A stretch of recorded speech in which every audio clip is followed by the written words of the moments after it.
Deus nosso Pai, nós aqui estamos reunidos em Teu nome para buscar, Senhor, a compreensão de Tuas leis e das relações humanas nossas se tornarem melhores. Auxilie-nos, Deus Todo-Poderoso, nesta compreensão e também no exercício de nossa transformação moral tão necessária. Assim seja.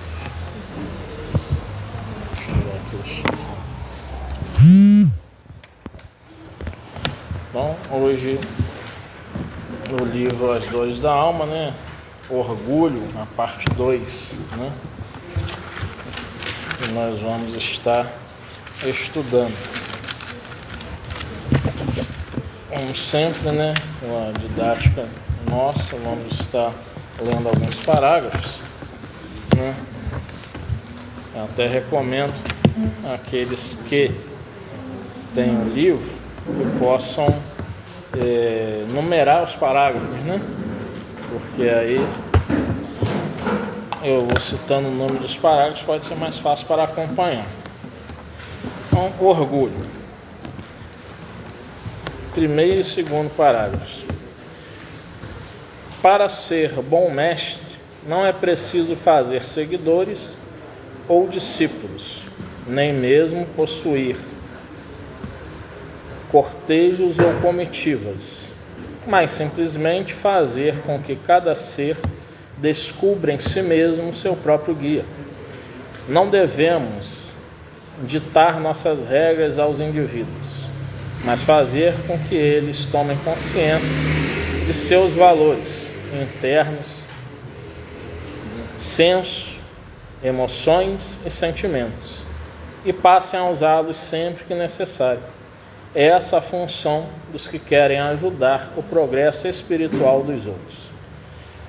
Os indivíduos portadores de uma personalidade orgulhosa se apoiam em um princípio de total submissão às regras e costumes sociais, bem como os defendem energicamente. A gente explicar esses parágrafos do Hamed, nós vamos ter que ir um filósofo Kant, quando ele faz o conceito de heteronomia. Quando ele vai explicar esse conceito, nós anotamos aqui, ele fala o seguinte: heteronomia, do grego heteros, diversos, nomos, regras, é um conceito criado por Kant para denominar a sujeição do indivíduo à vontade de terceiros ou de uma coletividade.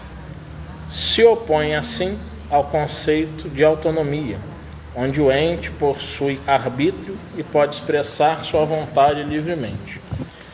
Se a autonomia significa a relação de troca equilibrada entre as partes, a heteronomia, ao contrário, significa a relação de desequilíbrio ou de abuso de uma parte em relação às outras.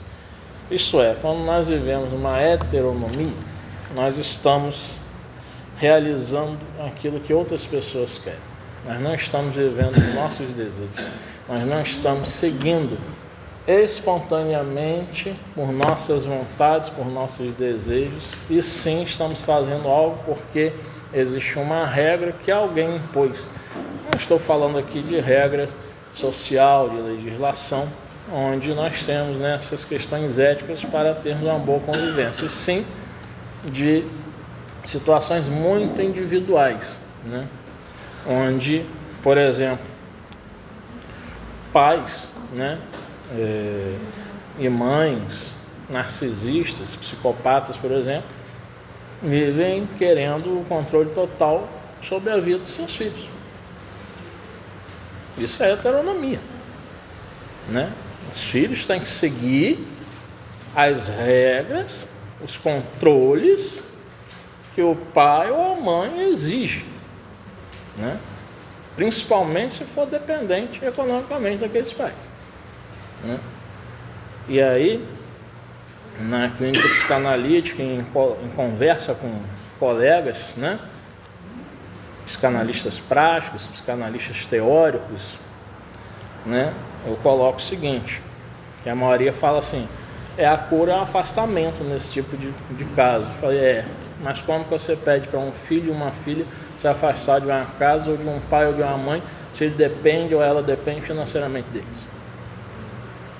O que esse filho ou essa filha pode fazer? Só pode fazer o seguinte: não se deixar manipular. E uma coisa, como analista, eu devo dizer, né, fazer psicoterapia para buscar a sua autonomia, né, e não viver numa heteronomia, né? E a pessoa que age, né, com a heteronomia em relação a outra, está dentro desse orgulho, que não consegue enxergar o que o Hamed, né, virá a falar para nós aqui mais um pouquinho, né? Por exemplo, a partir do parágrafo 5º até o 7º, ele fala o seguinte: nos meios religiosos, os dominadores e orgulhosos agem furtivamente. Não somente representam papéis de virtuosos, como também acreditam que o são, porque ainda não alcançaram a autoconsciência. Exigem e esperam obediência absoluta. São super preocupados com exatidão, ordem e disciplina, irritando-se com pequenos gestos que fujam aos padrões pré-estabelecidos. Possuem uma inclinação compulsiva ao puritanismo, despertando com isso simpatia e consideração nas pessoas simplórias e crédulas. Algumas, no entanto, por serem mais avisadas e conscientes, não se deixam enganar, discernindo logo o desajuste emocional. Nós vemos isso nas mais variadas situações, né? Estudos de outros estudiosos do Espiritismo, como o escritor e pesquisador já falecido Carlos Bernardo Loureiro, um dos nossos também amigos espirituais aqui no GESP, no seu livro A Obsessão e Seus Mistérios, ele cita o professor José Herculano Pires, né, considerado o maior filósofo espírita do século XX.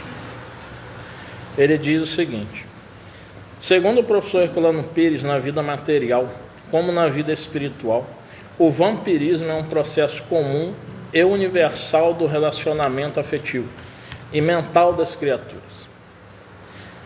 Em seguida, o ilustre autor de Agonia das Religiões relaciona as várias formas de se vampirizar os indivíduos. Ele vai citar aqui: o sacerdote que fanatiza um crente e o submete às suas exigências para explorá-lo com a promessa do céu. Nós vemos hoje, né, ainda há, por exemplo, né, na Igreja Católica, aquilo que Lutero lutou lá na Reforma Protestante. A Reforma começou por conta disso, né, a venda das indulgências, né, ainda existe na Igreja Católica, né? Você pagar uma quantia, colocar lá numa caixinha lá e fazer não sei quantas orações, você vai ter 300 dias de indulgência. E morrer nesses 300 dias, está no céu. Ainda existe isso.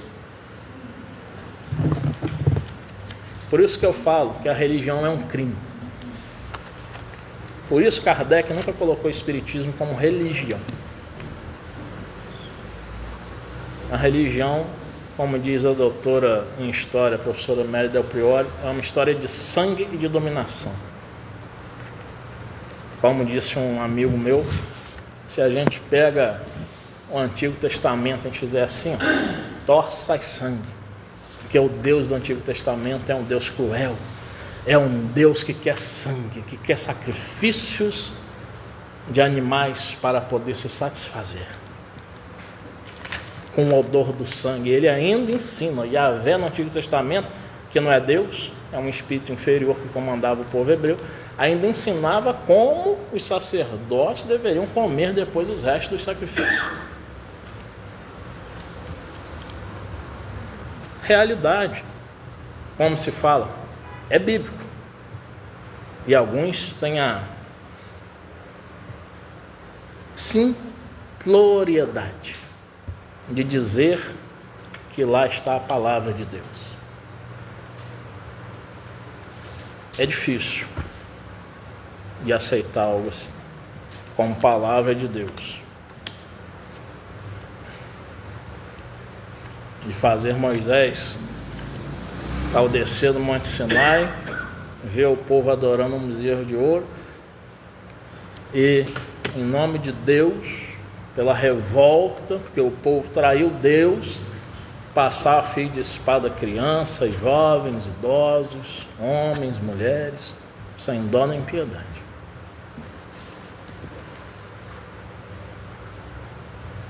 É esse tipo de religiosidade que nós ainda queremos viver? Não é mesmo. Já bastam tantas e tantas guerras realizadas aí em nome de Deus, que ainda hoje, século XXI, se colocam. É triste, mas infelizmente é a realidade. E os protestantes hoje, né, só para encerrar, fazem aquilo que eles brigaram com os católicos lá atrás. Vendem pedacinhos do céu. Bia ontem mandou um rio só no Instagram, que a Bia mexe humano. Tá o cara lá, você não ganhou dinheiro não? É só chamar. Chama, dinheiro, vem dinheiro. Vem que ele vem, só que ele tá apontando para onde? Para os bolsos do paletó dele. Aí as pessoas vêm lá e debatem, pô, colocar no paletó dele o dinheiro. Eles falaram que é meme do celular. Vão falar que é fake news, vão falar que é meme, vão falar uma opção de coisa, né? Mas não precisa falar não. Assiste o episódio, quem tem acesso à Amazon Prime Video, assiste ao episódio 19 daquela série de 1993, que eu gosto muito, Arquivo X. Vai mostrar justamente um caso desses.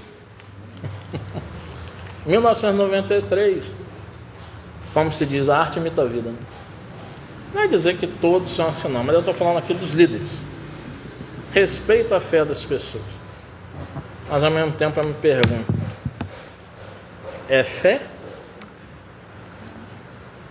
ou é comodismo? A gente precisa se perguntar, porque nós temos muitas informações hoje. Também não vou falar aqui que o Espiritismo tem as maiores informações, não vou entrar mais nessa não. As informações estão aí para muita gente. Está no Espiritismo, está em outras, né, filosofias também. Basta acessar quem quiser. Agora o ser humano é muito voltado, foi educado onde? Na autonomia ou na heteronomia? Foi educado na heteronomia, não foi educado na autonomia. Continuemos. O demagogo político que fascina os adeptos de suas ideias e os leva ao sacrifício inútil e brutal da revolta e do terrorismo. Lá atrás na história vamos ter aceito do Jim Jones, né? Feito religiosa, que com sua demagogia fez muita gente se suicidar. E aqui ele fala do político, sai do campo religioso, vai para o político. Quantos políticos, né, agem com demagogia? Quantos que falam algumas coisas, que dizem estarem sensibilizados e na verdade não estão sensibilizados com alguma situação, estão apenas fazendo aquilo para poderem estar buscando suas reeleições, para manterem-se muitas vezes no poder. É a triste realidade. Quantos que agora não estão se aproveitando da tragédia terrível no Rio Grande do Sul?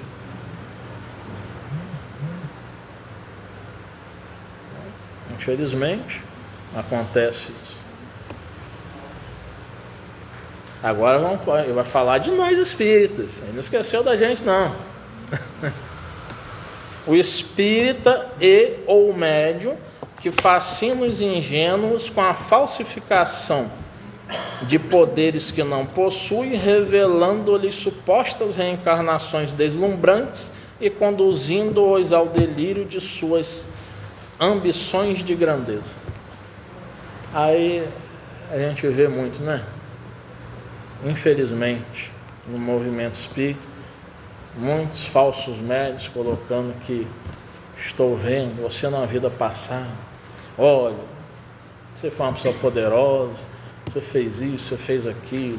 Olha, você fez tanto mal, mas você tinha um carro bom, né? Você foi isso, você foi aquilo. Ninguém foi um bobo da corte. Ninguém fala que fulano foi um mendigo. E esse tipo de mediunidade, ela existe, de médium conseguir ver o passado das pessoas. Só que é uma mediunidade raríssima e tem que se ter muito cuidado com ela.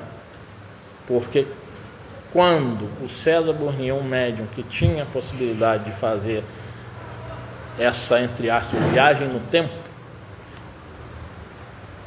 ele conseguia ver as encarnações passadas de algumas pessoas, mas o que ele, enquanto médium, fazia?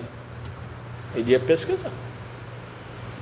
Ele ia buscar documentos, ver se tinha nomes, ver se havia registro em algum documento, em alguma igreja, na história de batismo de fulano, para ele ter a certeza que aquela pessoa que ele viu que foi personagem tal realmente existiu.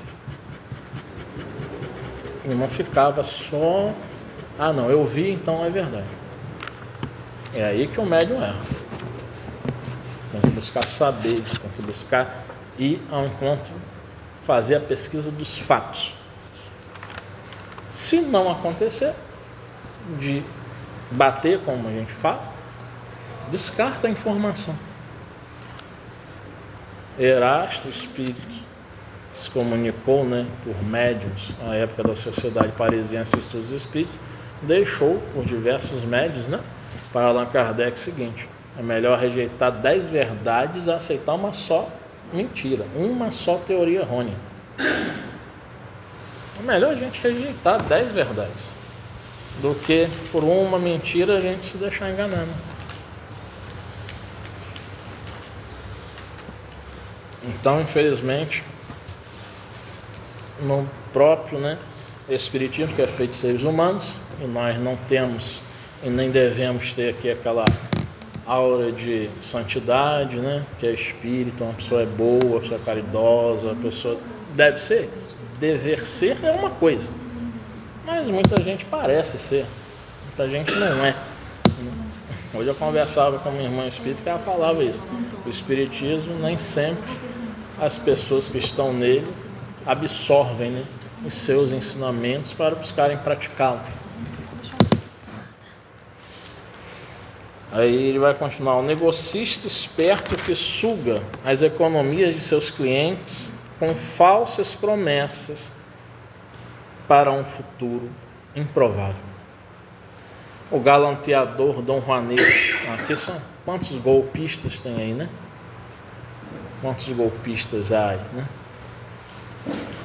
Quantos estelionatários, quantas pessoas que dizem que vão fazer um negócio com a gente, de repente a vantagem é toda delas, no final das contas. O galanteador Dom Juanesco que se apossa da afeição de mulheres inseguras para explorá-las. Hoje não acontece ainda muito mais com mulheres, mas não só com mulheres, casais homoafetivos, homens que também sofrem na mão de mulheres abusadoras. Enfim, há muitos casos desses. O alcoólatra ou toxicômano que semeia a desgraça ao seu redor. Aqui a gente tem que explicar mais um pouquinho. Se fala mais alcoólatra, né? O toxicômano também a gente evita. A gente costuma falar dependente químico em álcool e ou em outras drogas, né? Então, dependente químico, aí entra a questão também de que nem sempre ele vai fazer algo, né, ali de semear desgraça ao seu redor exatamente porque ele quer semear desgraça. É um dependente químico. Existe um fator, né, bioquímico em seu organismo que pede aquela droga, seja álcool, seja outra substância, pode ser um medicamento. Quantas pessoas são dependentes químicos no clonazepam, no Rivotril, né? E quando não usam, querem parar, vem a abstinência. E aí vem todo um sintoma da abstinência, que é a irritação, é um nervosismo grande, né? É muitas vezes um estado depressivo, né? Então existe esse processo que tem uma questão química e que a pessoa, né, sofre efeitos, muitas vezes completamente fora de um alcance, de um controle maior da parte dela. Então a pessoa não está semeando desgraça ao seu redor porque quer exatamente. E fora o fator obsessivo, né, de espíritos obsessores que desencarnaram usando determinadas substâncias que hoje se aproximam, né, de pessoas que também usam essas substâncias para, de algum modo, tentar sentir ainda, né, aquelas sensações e que é só uma ilusão, né? O espírito vai ficar buscando constantemente isso e nunca vai se satisfazer. Isso com álcool, com drogas, com sexo, com pornografia, né? Outra situação que ele coloca: o espírito sagaz ou vingativo que suga as energias das criaturas humanas e subjuga outros espíritos por agir na conquista e dominação de outras, e assim por diante, na imensa e variada parte do vampirismo material e espiritual. E o Carlos Bernard Loureiro termina: o assunto é vasto e complexo, merecendo uma pesquisa em profundidade por parte dos estudiosos espíritas, né?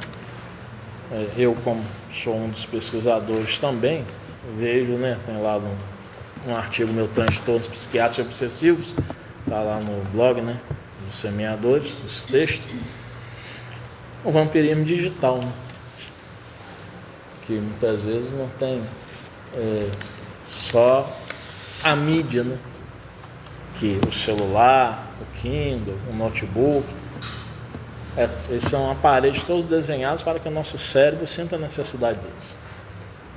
Mas aí quantos jovens, quantas pessoas desencarnaram dependentes dos aparelhos tecnológicos? Quantos desses espíritos estão aí pela terra, né, vagando, como se diz, sem rumo, e se aproximam daquelas pessoas que estão ali? Imaginemos um jovem que desencarnou e ele jogava online com um grupo de amigos. E de repente, aquele grupo de amigos, ele foi um dos que por algum motivo desencarna, morre e vai continuar onde? Buscando jogar, buscando a sensação que o jogo dá, e que é já, né, uma classificação no Código Internacional de Doenças, transtorno de jogos, jogar para poder ter aquela satisfação. E quem está dependente químico em jogos, dependente em tela, né, como se fala, tem efeitos no seu cérebro tanto quanto uma pessoa que usa substâncias psicoativas ou drogas. É liberado o hormônio dopamina, que é um hormônio da recompensa, né, da satisfação de conseguir estar realizando algo, né, ganhei um jogo, né, a endorfina, né, uma sensação de prazer. Então isso entra aí. E o remédio nos parágrafos 8 e 9, ele vai falar o seguinte: dizem os benfeitores que a missão primordial da alma é de melhorar-se pessoalmente e, além disso, concorrer para a harmonia do universo, executando as vontades de Deus. A autêntica relação de ajuda entre as pessoas consiste em estimular a independência e a individualidade, nada se pedindo em troca. Ninguém deverá ter a pretensão de ser salvador das almas. Ninguém é salvador das almas. Nem Jesus Cristo é salvador de almas. Sabe aquela história que Jesus Cristo salva? Creia no Senhor Jesus e será salvo, tu e toda a tua casa? Isso precisa ser melhor interpretado. Precisa ser visto se isso realmente foi dito. Jesus não falou isso. Ele disse: ninguém vem ao Pai senão por mim. Mas ele não disse: crede em mim e terei salvação. Ele nunca falou isso. Quem falou isso foi Paulo, em suas epístolas. Mas aí é a ideia de Paulo, né? Foi um grande divulgador do cristianismo, um grande teólogo. Mas será que nisso ele foi certo? Será que foi ele também, o Paulo, que escreveu esse trecho, segundo os estudos exegéticos, né, da Bíblia, do Novo Testamento, das cartas de Paulo, por exemplo, né? E aí, nós temos que nos melhorar pessoalmente. E Jesus dizia uma coisa que confirma isso que os benfeitores falaram a Kardec, está no capítulo 10º do Livro dos Espíritos, Ocupações e Missões dos Espíritos, questão 558. Jesus falava assim: vai e não peques mais, para que não te suceda coisa pior. Ele jogou a responsabilidade para a pessoa. Ele não disse: vai e não peques mais, você me encontrou, agora tu estás salvo. Não. Jesus não falou isso, não. Nós temos nossa responsabilidade pessoal. Nós fazemos. Senão seria muito fácil. Basta eu crer em Jesus e eu estou salvo. E a minha transformação moral? E a minha proposta de fazer obras no bem? E a minha proposta de concorrer para a harmonia do universo, para fazer uma sociedade melhor? Fica onde? Precisamos refletir muito sobre isso. E aqui eu me lembrei de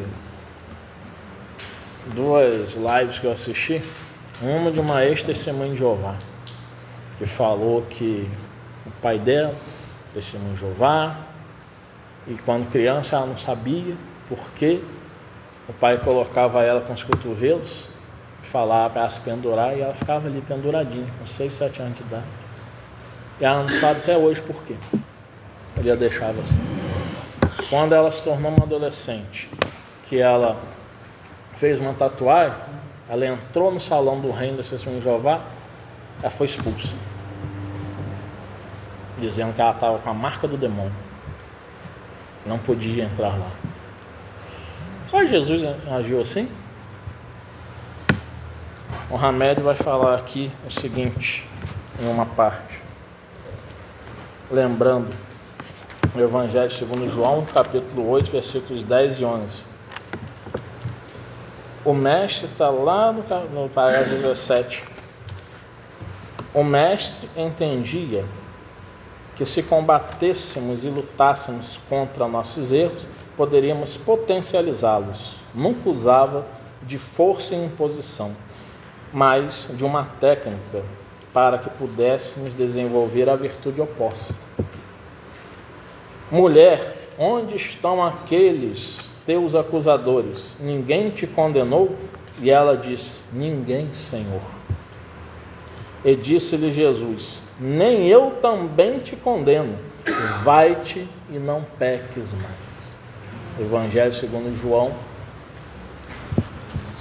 capítulo 8, versículos 10 e 11. Jesus não condenou. Jesus não acusou. Aqui é a passagem da mulher que foi pega em adultério e que estava sendo apedrejada. Onde Jesus fala aquela famosa frase, né? Atira a primeira pedra aquele que estiver sem pecado. Ele quer desenvolver nela o quê? A virtude oposta. Por que Jesus é chamado o psicoterapeuta por excelência? Porque ele usa a técnica da psicoterapia, que é escutar, que é buscar perceber o sofrimento psíquico que a pessoa está tendo, sem julgar, sem acusar, sem condenar. Eu, enquanto analista, não posso, na clínica, a Érica, enquanto psicóloga, a minha esposa, enquanto psicóloga e psicanalista, nós não podemos julgar, condenar, acusar aqueles que estão em acompanhamento conosco, em tratamento conosco. Jesus já fazia isso. Por isso ele é o psicoterapeuta por excelência. Ele conhecia a técnica já. Mas a época dele era incomum isso. Porque a condenação, o julgamento quanto aos erros era algo do dia a dia. E aí nós vamos retomar aqui, pedindo a Bia, dá uns minutinhos para poder terminar. Faz 5 minutos, por favor. Já passou 4. Não, meu Deus. Dá mais 5. Aí, eu prometo semana que vem, 8 horas tem. Aí, o que acontece? Nós vamos ver, por exemplo, uma live que a Regina me passou, que eu vi, de um espírita, que hoje se considera ex-espírita, se considera ateu, ele é ex-espírita, né? Algo que faz a gente pensar nas falas, às vezes, dogmáticas, né, de espíritas, né? Hoje mesmo eu ouvi pessoa falando, não existe ex-espírita. Eu falei, bom, isso depende da sua visão, do seu conceito, né? Então, o Karl Mascarenhas eu não conhecia, né? Ele fez uma live com o professor Daniel Gontijo, que é um psicólogo, é ateu, mas ele deixou bem claro que não faz nenhuma apologia ao ateísmo, ele está ali para ouvir os depoimentos daquelas pessoas. Mas uma coisa que me chamou a atenção na live que o Karl Mascarenhas falou foi o seguinte: ele foi palestrante espírita por 30 anos, viajou dando palestras não só pelo Brasil, mas fora do Brasil também, foi doutrinador em reuniões mediúnicas. Mas as reuniões em que ele falava assim, olha, nunca teve evocação, os espíritos manifestavam lá, que estava lá se manifestava. Então não havia, por exemplo, né, trazer o nome, o endereço da pessoa para que a equipe se concentre, busque e depois vá pesquisar se aquilo condiz, né, com as palavras que o obsessor se manifestar disso, ou com a percepção que os médiuns tivemos. Não havia esse tipo de pesquisa lá. E aí o que acontece? Ele disse uma coisa que realmente mostra essa questão de não se considerar a independência e a individualidade da outra pessoa. Que uma das médiuns da reunião, diz esse Karl Mascarenhas, dizia-se ela média inconsciente, isto é, entrava em transe, saía do transe, não se lembrava de nada, e que um dia foi perguntado a ela o seguinte: a senhora, quando vem seu mentor ou algum espírito amigo para falar, por exemplo, dentro da sua família,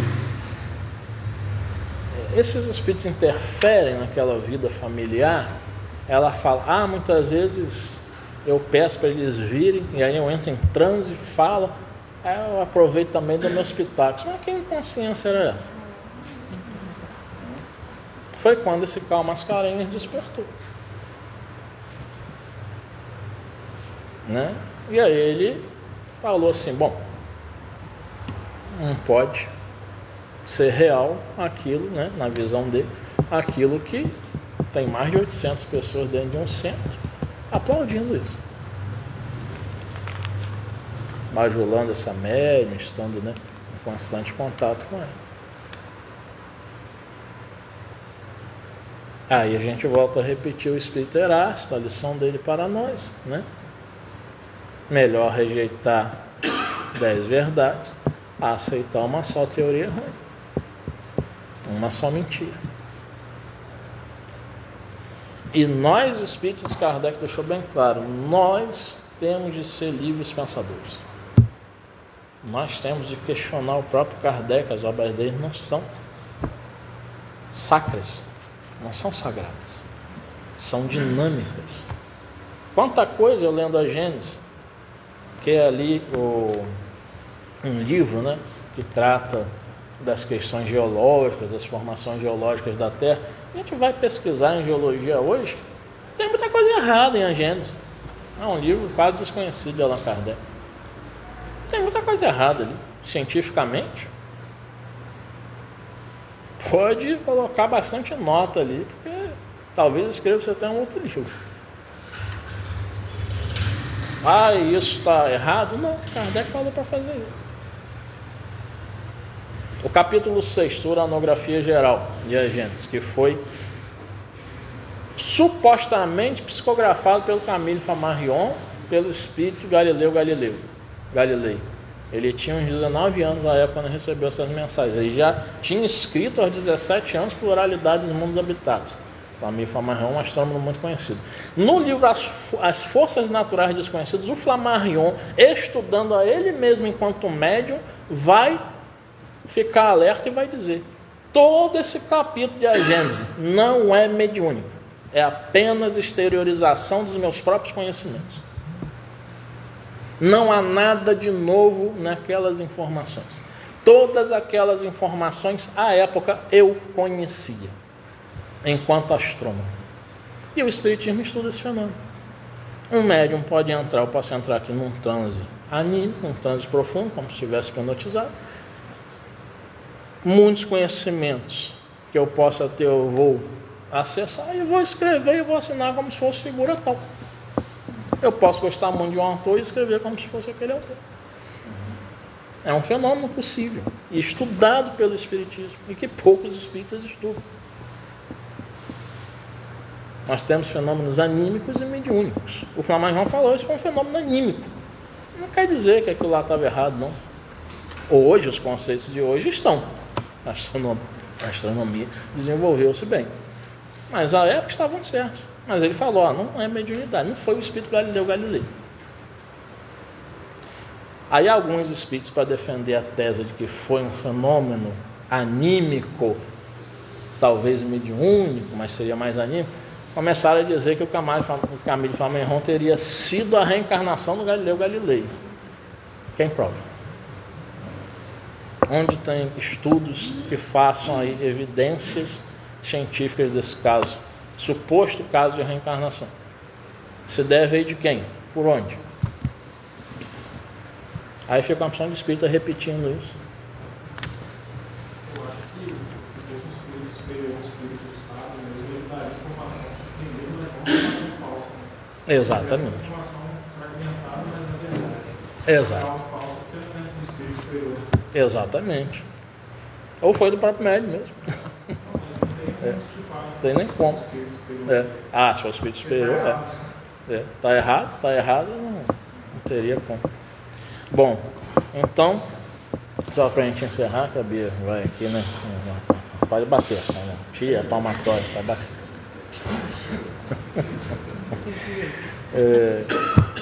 Ele fala assim: nunca amadureceremos se deixarmos os outros pensarem por nós e determinarem nossas escolhas.